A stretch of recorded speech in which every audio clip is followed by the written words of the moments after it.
Hello friends, welcome back my channel. आज हम लोग करंट अफेयर करेंगे 18 अगस्त 2023 का, जिसमें एडिटोरियल है। इसमें यूपीएससी और प्रीलिम्स मेंस के लिए बहुत इंपॉर्टेंट है, तो आप लोग इसको देखिए। आज का वीडियो बहुत ही शानदार रहने वाला है, तो चलिए शुरू करते हैं। पहला टॉपिक है भारत का चंद्रयान 3 और रूस का लूना 75 मिशन। रूस का लूना 75 मिशन, जिसे 10 अगस्त 2023 को सोयूज रॉकेट पर लॉन्च किया गया, का लक्ष्य भारत के चंद्रयान 3 से कुछ दिन पहले चंद्र दक्षिणी ध्रुव के करीब सॉफ्ट लैंडिंग करना है। रूसी अंतरिक्ष एजेंसी, यहाँ पे है रासकाम, यानी रास, यहाँ पे यहाँ पे ऐसे लिखना गलत हो गया है, यहाँ पे ऐसे रहेगा रास रासकास्मस ने घोषणा की है कि लूना 75 की लैंडिंग से चंद्रयान 3 पर कोई असर नहीं पड़ेगा, क्योंकि दोनों के लैंडिंग क्षेत्र अलग अलग हैं। अब आता है चंद्रयान 3 से पहले लूना 25 की चंद्रमा पर पहुंच।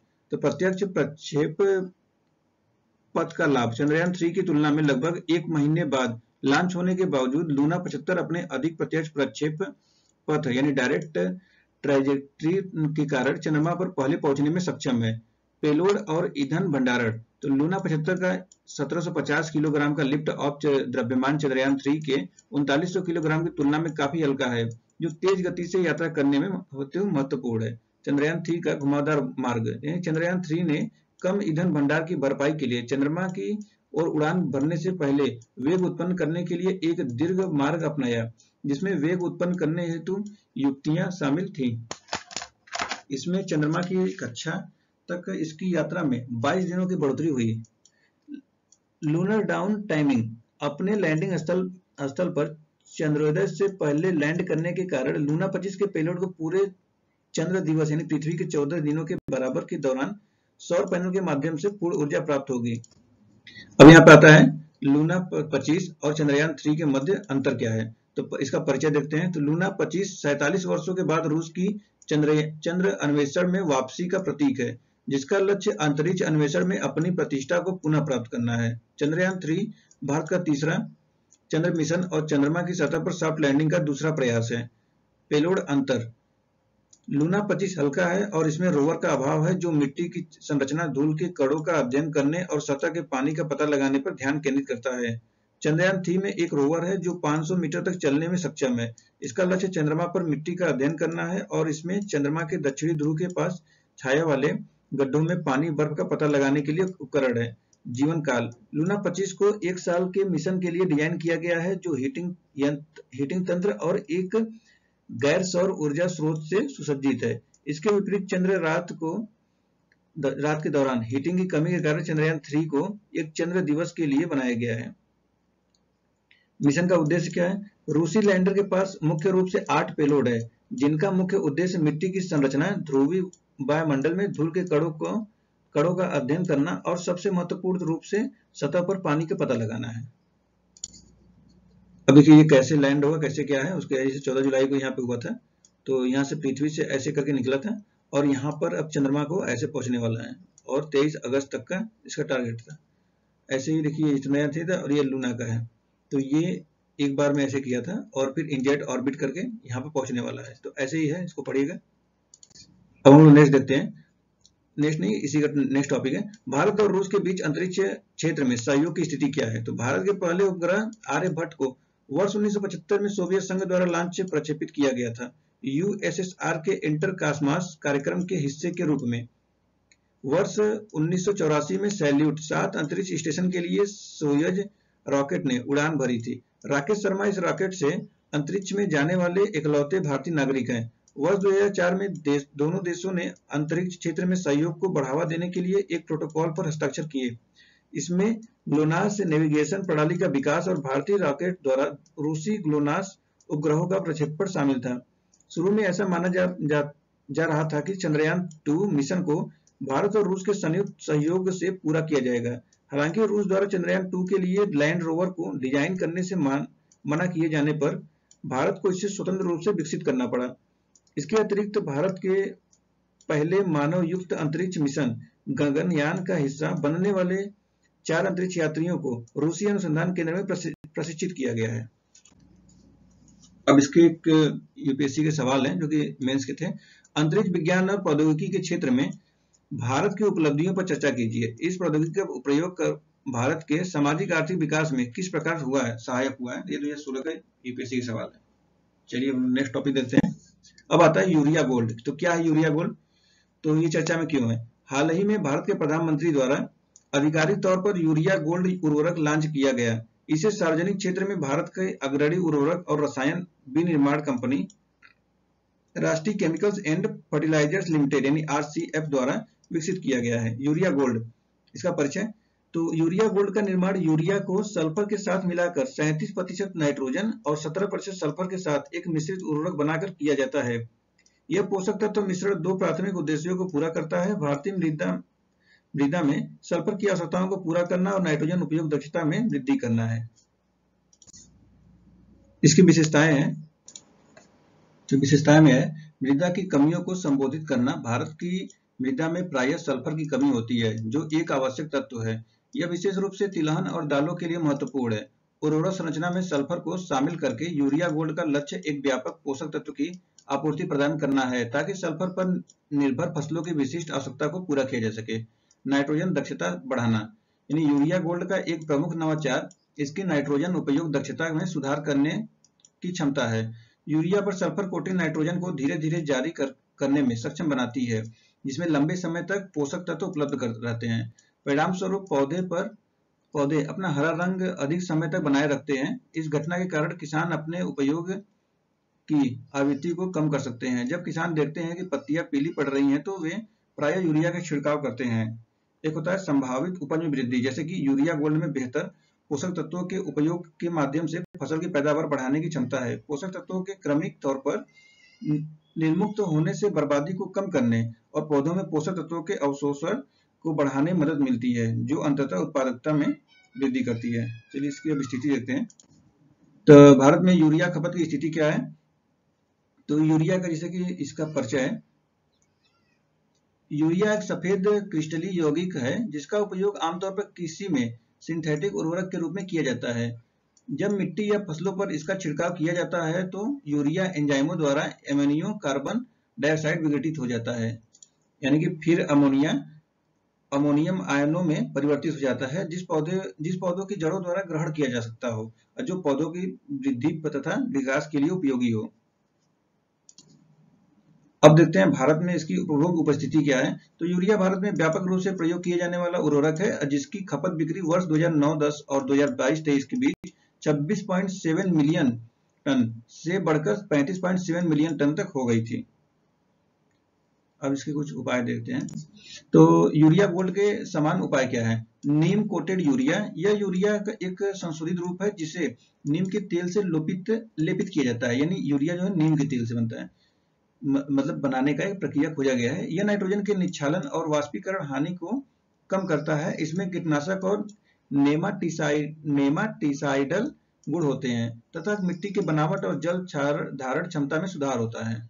जैसे तरल नैनो यूरिया, यह एक नैनो प्रौद्योगिकी आधारित उर्वरक है जिसे पत्तियों पर छिड़का जाता है तथा पौधों की कोशिकाओं द्वारा ग्रहण कर लिया जाता है, जिससे कि यह फसल की पोषण गुणवत्ता तथा उत्पादकता को बढ़ाता है। उर्वरक की खपत को भी कम करता है, नाइट्रोजन उपयोग दक्षता में सुधार करता है और इनपुट लागत को कम करता है।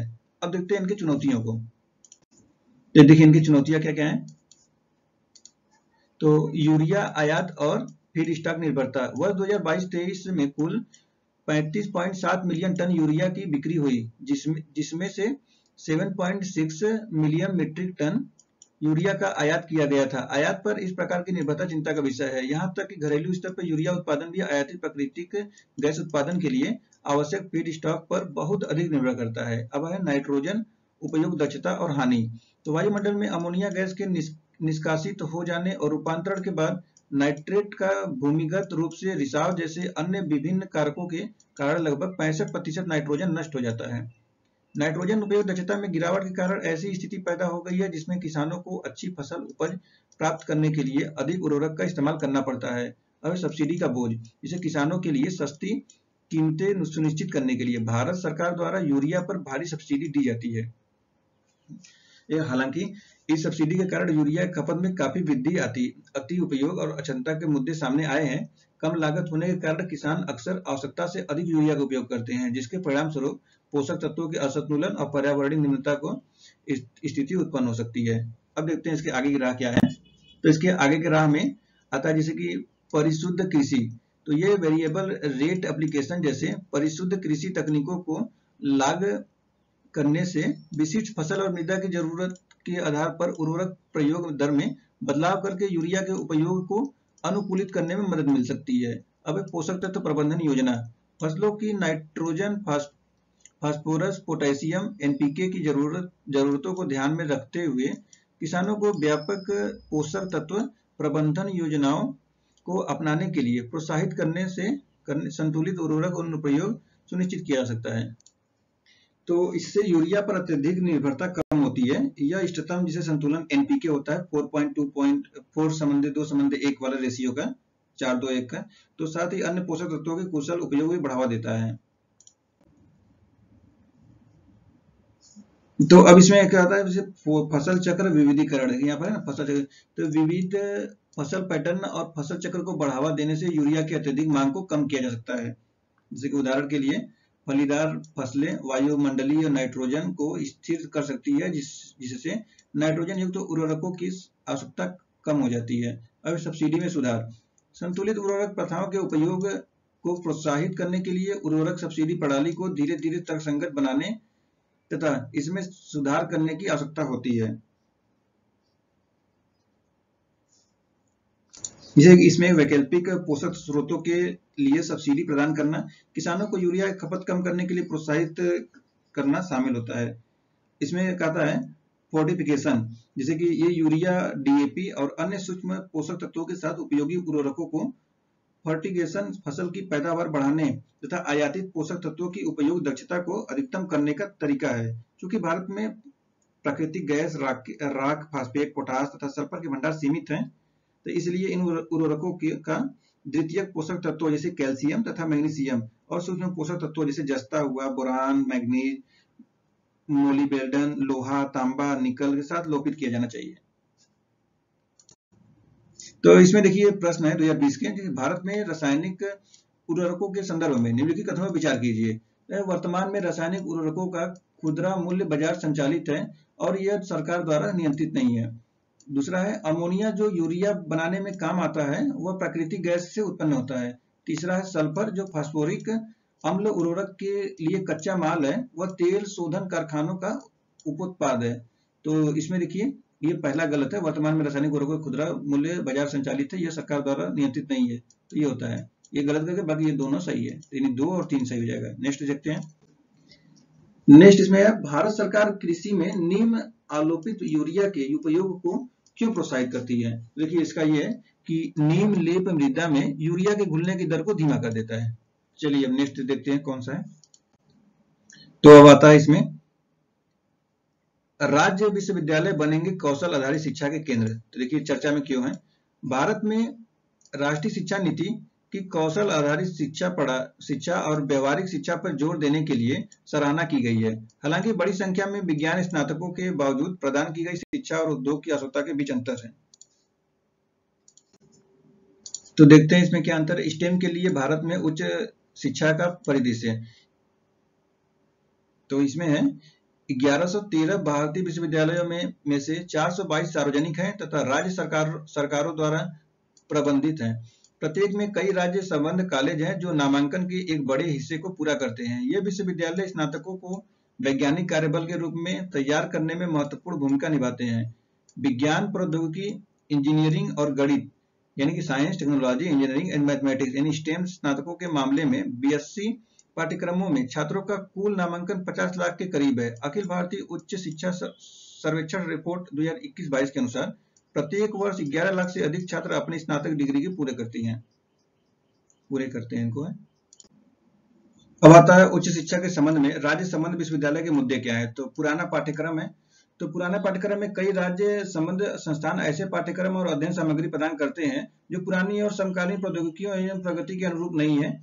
इससे प्रासंगिक तथा अद्यतन ज्ञान और कौशल प्राप्त करने की छात्रों की क्षमता बाधित होती है। दूसरा है व्यवहारिक प्रशिक्षण का अभाव।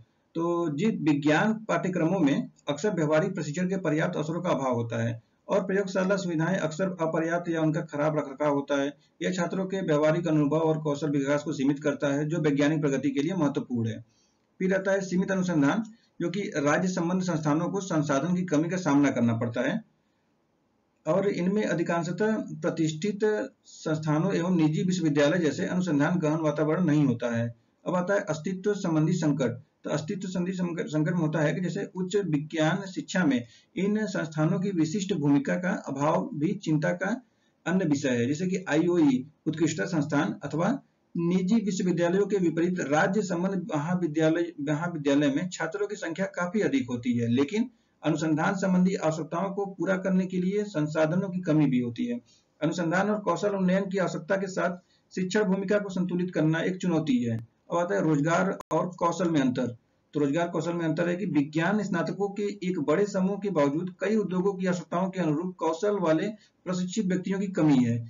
यह राज्य संबंध संस्थानों के द्वारा प्रदान किए गए कौशल और रोजगार बाजार की मांगों के बीच सामंजस्य की कमी को इंगित करता है। नेक्स्ट आते हैं। अब आता है राज्य विश्वविद्यालयों को कौशल आधारित शिक्षा केंद्र में बदलने की प्रक्रिया।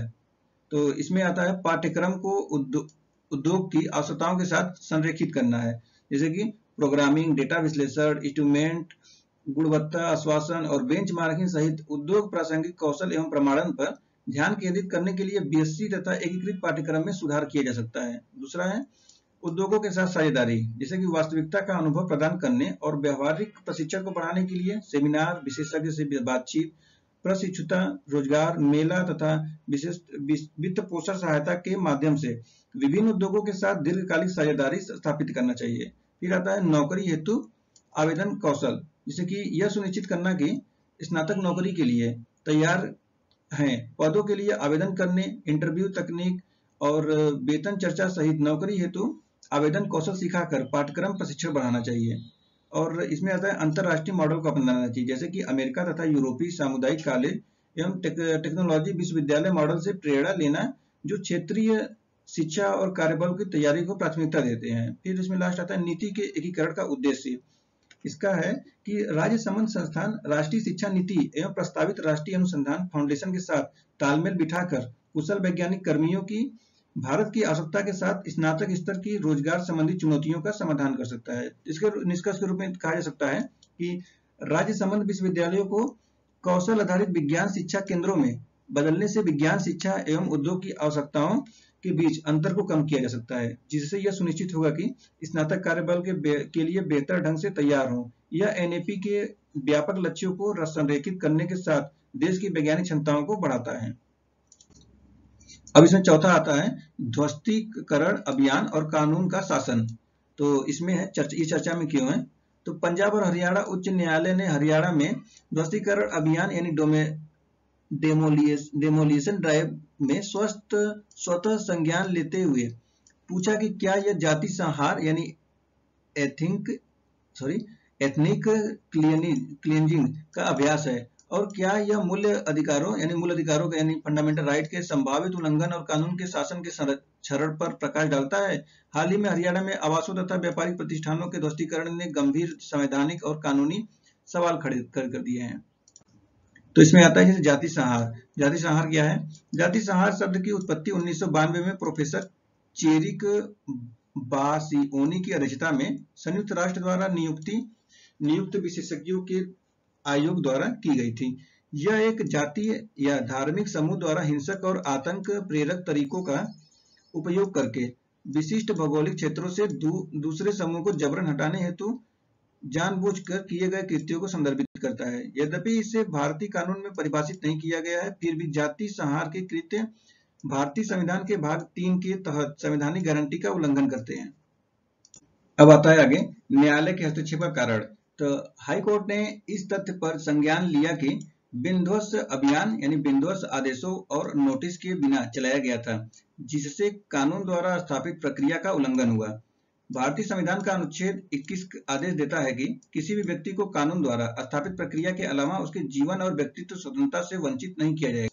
तो उसी के आधार पर एक केस भी था, जैसे कि मेनका गांधी मामला 1978 में सुप्रीम कोर्ट ने यह निर्णय देकर कानून द्वारा स्थापित प्रक्रिया के दायरे का विस्तार किया था कि ऐसी प्रक्रिया निष्पक्ष, उचित और तर्कसंगत होनी चाहिए, काल्पनिक, दमनकारी अथवा मनमानी नहीं।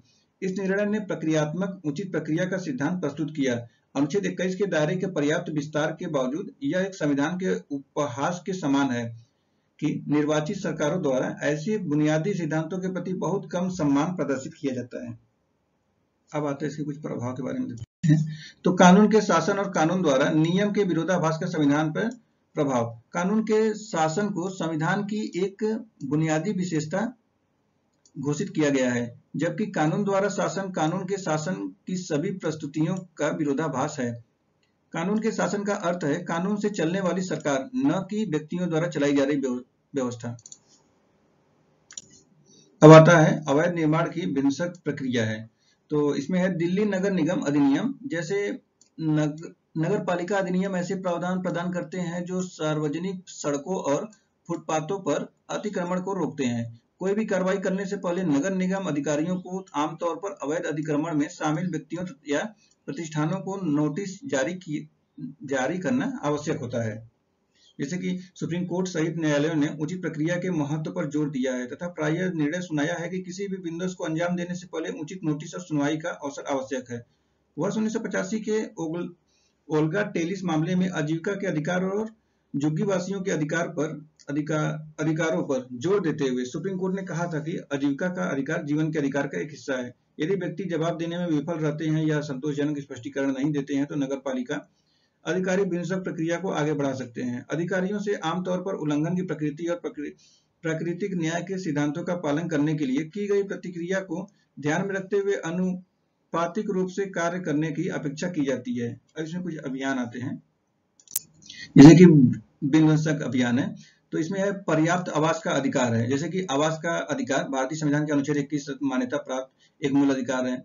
यहाँ पर ICESCR यानी international convention on economic, social and cultural right है, जैसे कि ये आर्थिक, सामाजिक एवं सांस्कृतिक अधिकारों पर अंतरराष्ट्रीय अनुबंध है, जो कि अनुच्छेद 11 का एक प्रत्येक व्यक्ति को अपने और अपने परिवार के लिए पर्याप्त जीवन स्तर के अधिकारों की मान्यता देता है, जिसमें पर्याप्त भोजन, कपड़े तथा आवास एवं रहने की स्थिति में निरंतर सुधार शामिल है।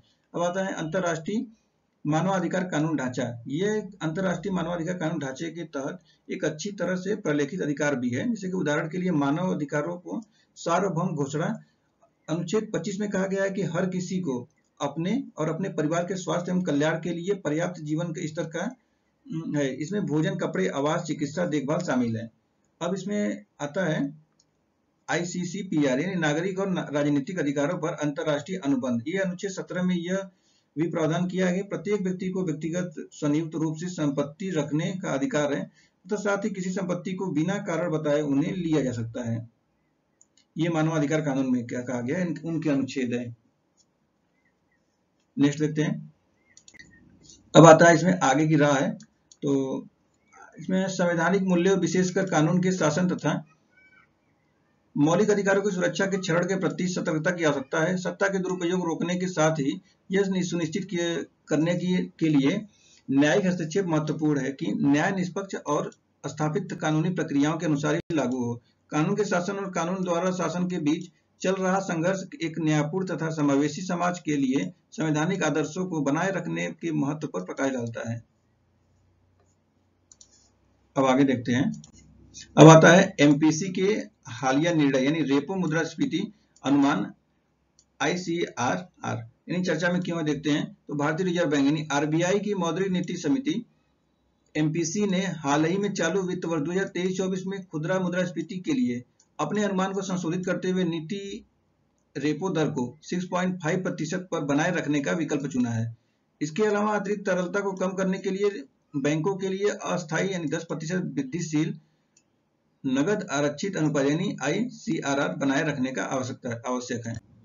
MPC के प्रमुख निर्णय रेपो दर को अपरिवर्तित रखना यानी RBI ने आर्थिक विकास और मुद्रास्फीति नियंत्रण को संतुलित करने के लिए नीतिगत रेपो दर को 6.5% पर अपरिवर्तित रखने का सर्वसम्मति से निर्णय लिया है। मुद्रास्फीति का अनुमान बढ़ाना यानी कि चालू वित्त वर्ष में खुदरा मुद्रास्फीति के अनुमान 30 आधार अंक बढ़ाकर 5.4% कर दिया गया है।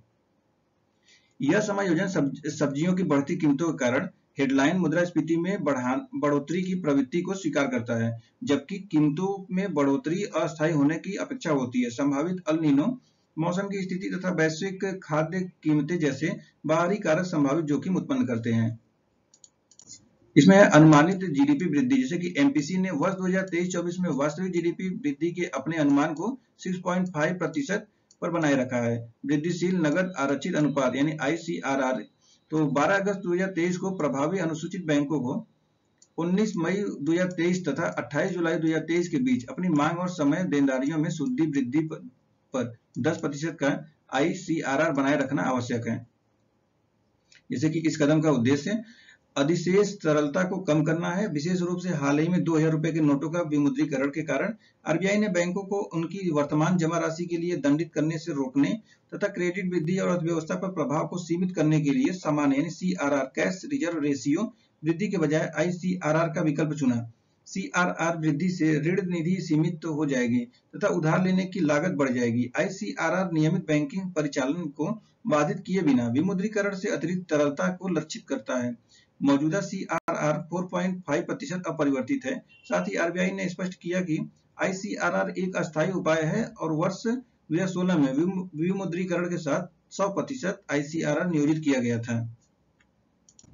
अब आता है HDFC limited. HDFC limited bank विलय एवं आरबीआई का हालिया कदम। अनुमान इसका है इस अतिरिक्त सीआरआर को शुरू करने के आरबीआई का निर्णय विलय के बाद अनुग्रह अवधि के दौरान एचडीएफसी बैंक द्वारा प्राप्त किसी भी संभावित लाभ की भरपाई करने का एक प्रयास हो सकता है। इसकी पृष्ठभूमि है तो एचडीएफसी लिमिटेड एक बैंक नहीं था, लेकिन यह जमा राशि ही एकत्रित कर सकता था। हालांकि यह सीआरआर नियम के अधीन नहीं था।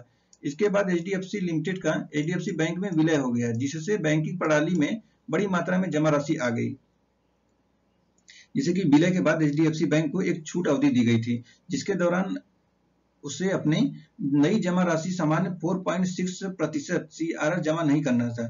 इस अनुग्रह अवधि ने बैंकों को संभावित रूप से इन महत्वपूर्ण जमाओं को कहीं और निवेश करने के साथ ही इन निवेशों से लाभ कमाने की अनुमति दी। आरबीआई के वृद्धिशील सीआरआर के एक हालिया कदम का तात्पर्य है कि एचडीएफसी बैंक समेत बैंकों को इन जमाओं का अतिरिक्त 10% आरबीआई के पास रखना होगा। अब इसमें नेक्स्ट आता है अतिरिक्त तरलता को कम करने हेतु आरबीआई का अन्य उपाय क्या है, तो रिवर्स रेपो परिचालन। तो इसमें कि आरबीआई रिवर्स रेपो परिचालन संचालित कर सकता है, जहां यह बैंकों को धन के बदले सरकारी प्रतिभूतियों को प्रस्तुत करने अतिरिक्त तरलता को अवशोषित करता है। विदेशी मुद्रा परिचालन क्या है, तो यह विदेशी मुद्रा भंडार बेचने से घरेलू मुद्रा बाजार में तरलता को कम हो सकती है। इस दृष्टिकोण का उपयोग सावधानी से किया जा सकता है, क्योंकि यह विनिमय दर तथा अंतरराष्ट्रीय व्यापार को प्रभावित कर सकती है। नैतिक प्रेरणा, तो आरबीआई बैंकों और वित्तीय संस्थानों के साथ संवाद करके उन्हें स्वेच्छा से अपनी तरलता की स्थिति का प्रबंधन करने और अत्यधिक उधार देने पर अंकुश लगाने के लिए प्रोत्साहित कर सकता है। तो भारत में अतिरिक्त तरलता का प्रभाव है, तो इसमें है सकारात्मक प्रभाव है। तो इसमें सकारात्मक प्रभाव जैसे है कम ब्याज दरें। तो अतिरिक्त तरलता से अर्थव्यवस्था में ब्याज दरें कम हो सकती हैं। जब धन की प्रचुरता होती है तो बैंक तथा वित्तीय संस्थान उधारकर्ताओं को आकर्षित करने के लिए अपने उधार दरें कम कर देती हैं। यह उधार लेने और निवेश गतिविधियों को प्रोत्साहित कर सकता है तथा आर्थिक विकास को बढ़ावा दे सकता है। अब इसमें आता है निवेश को प्रोत्साहित करना। तो निवेश को प्रोत्साहित कैसे करते हैं, तो कम ब्याज दरों के साथ व्यवसाय को अपने परिचालन का विस्तार करने, नई परियोजनाएं शुरू करने और नौकरियां प्रदान करने के लिए उधार लेना और निवेश करना सस्ता पड़ सकता है। अब इसमें आता है नकारात्मक प्रभाव। तो इसमें है मुद्रास्फीति का दबाव। अतिरिक्त तरलता अर्थव्यवस्था में मुद्रास्फीति के दबाव में योगदान कर सकती है। जब वस्तुओं और सेवाओं की सीमित आपूर्ति के पीछे बहुत अधिक पैसा व्यय होता है तो कीमतें बढ़ सकती हैं। इससे उपभोक्ताओं की क्रय शक्ति नष्ट हो सकती है तथा उनके समग्र जीवन स्तर में कमी आ सकती है।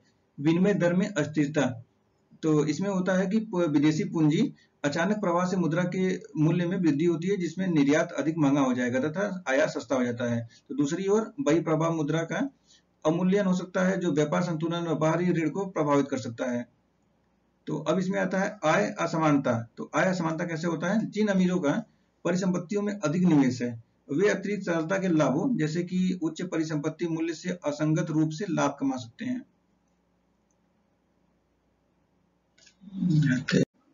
तो इस वीडियो का छोटा पॉइंट है लास्ट है मीडिया के प्रभावी स्वनियमन की आवश्यकता, चर्चा में क्यों, जानते हैं। हाल में सुप्रीम कोर्ट ने नैतिक आचरण और जिम्मेदार रिपोर्टिंग सुनिश्चित करने के लिए टेलीफोन चैनलों द्वारा अपनाए गए स्वनियामक तंत्र को मजबूत करने के महत्व पर बल दिया है।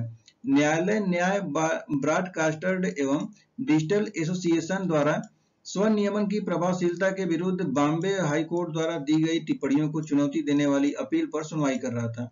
बॉम्बे हाईकोर्ट ने मीडिया ट्रायल की आलोचना के साथ ही स्पष्ट किया कि मौजूदा स्वनियामक तंत्र में वैधानिक तंत्र के चरित्र का अभाव है। अब सुप्रीम कोर्ट की कुछ टिप्पणियां इसमें है, जैसे कि इसमें पहला आता है विनियमन और अभिव्यक्ति की स्वतंत्रता में संतुलन। जैसे कि सुप्रीम कोर्ट ने मीडिया सामग्री में नैतिक मानकों को बनाए रखते हुए सरकार द्वारा पूर्व सेंसरशिप या पोस्ट सेंसरशिप से बचने के महत्व को स्वीकार किया है। न्यायालय ने मीडिया आउटलेट्स द्वारा स्व नियमन के विचार की सराहना की, लेकिन इस बात पर जोर दिया कि अनैतिक आचरण को रोकने के लिए ऐसे तंत्र अधिक प्रभावी होने चाहिए। इसमें दूसरा आता है नियामक ढांचे को मजबूत करने के लिए नोटिस। जैसे कि इसमें है सुप्रीम कोर्ट ने नियामक ढांचे में वृद्धि के लिए एनबीडीए और अन्य संबंधी पक्षों को एक नोटिस जारी किया था। न्यायालय ने इस बात की जांच करने की आवश्यकता पर जोर दिया कि क्या वह स्वतः तंत्र स्थापित करने के लिए उठाए गए मौजूदा कदमों को अधिकार क्षेत्र और उल्लंघन के अंतिम चरणों परिणामों दोनों के संदर्भ में मजबूत करने की आवश्यकता है। फिर इसमें आता है मीडिया व्यवहार को लेकर चिंताएं। तो इसमें था कि सुप्रीम कोर्ट ने एक अभिनेता की मौत के बाद मीडिया कवरेज के कारण भड़के उन्माद पर प्रकाश डाला, जहां अपराध या निर्दोषता का अनुमान चल रही जांच को प्रभावित कर सकता है। न्यायालय ने इस बात पर जोर दिया कि मीडिया की भूमिका सार्वजनिक राय को आकार देने के बजाय दोषी साबित होने तक निर्दोषता की धारणा को बनाए रखने की होनी चाहिए। अब इसमें लास्ट आता है जुर्माना और दिशा निर्देश बढ़ाने का प्रस्ताव। तो यह है कि न्यायालय ने उल्लंघनों के लिए लगाए गए मौजूदा 1 लाख रुपए के जुर्माने की पर्याप्तता पर सवाल उठाया। सुझाव दिया कि जुर्माना पूरे 100 से होने वाले मुनाफे के अनुपात में होना चाहिए। मुख्य न्यायाधीश ने प्रतिभूति विनियमन में अभ्यास के समान अस्वीकरण का विचरण उठाया, जहां उल्लंघनकर्ता गलत तरीके से लाभ अर्जित लौटाते हैं। अब इसका निष्कर्ष में हम कह सकते हैं कि जैसे कि टेलीविजन चैनलों के अनैतिक आचरण के लिए जुर्माने में बदलाव करने का सुप्रीम कोर्ट का फैसला स्वतंत्र अभिव्यक्ति की सुरक्षा करते हुए मीडिया के नैतिकता और जिम्मेदार रिपोर्टिंग को बनाए रखने की उसकी प्रतिबद्धता को दर्शाता है। नियामक निकाय को शामिल करने और सख्त दंड का प्रावधान करने का न्यायालय का निर्णय मीडिया की स्वतंत्रता और नैतिक जिम्मेदारी को संतुलित करने की दिशा में न्यायालय के सक्रिय रूप में प्रदर्शित करता है। तो इस प्रकार ये समाप्त होता है। तो इस प्रकार ये 18 अगस्त 2023 का न्यूज समाप्त होता है। ये एडिटोरियल हम लोग कर रहे हैं, लगातार करते चल रहे हैं। तो हमारे चैनल पर आप लोग इसको जाकर देख सकते हैं। और भी इसमें घटना चक्र का भी सीरीज चल रहा है। यूपीएससी और पीसीएस के लिए इसमें क्लासेस चलाए जाते हैं। तो आप लोग को अगर कोई सुझाव है और किसी भी क्वेश्चन से रिलेटेड कोई प्रॉब्लम हो तो आप लोग कमेंट बॉक्स में कमेंट कर सकते हैं। तो और अपने दोस्तों परिवारों में भी वीडियो शेयर करिए जो पढ़ने वाले विद्यार्थी हों। तो बने रहिए ऐसे नए वीडियो पाने के लिए। तब तक के लिए धन्यवाद।